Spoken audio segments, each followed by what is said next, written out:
In this video, you will learn how to number rows in Microsoft Excel. Currently, you can see here I have numbered these rows in Microsoft Excel. So let's start this tutorial. In a separate sheet, I have already entered the data to save time. Firstly, you will learn how to number rows when you are dealing with a small number of rows.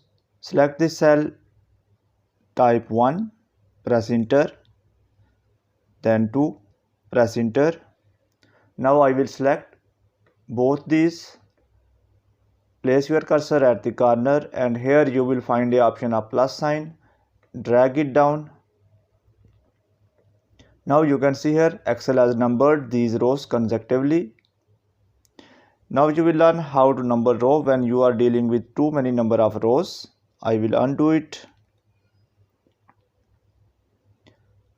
Again select both these. Place your cursor at the corner and when plus sign appear, double click on it. Now you can see here Excel has numbered these rows. If this video is helpful for you, then please like this video and subscribe our channel for more informative videos. But this method is not working if there is no data in adjacent column. For example, if I remove this one, before that I will undo it and I will remove this one. Again select this one. Place your cursor at the corner and double click on it. Now you can see here Excel has numbered these rows up to 4 because there is a blank row here.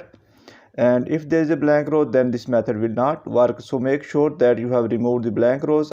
I have already uploaded a tutorial how to remove blank rows. You can watch that one. So by making sure that there is no blank rows, you can use this method. That's the end of this video. Thanks for watching this video. Goodbye.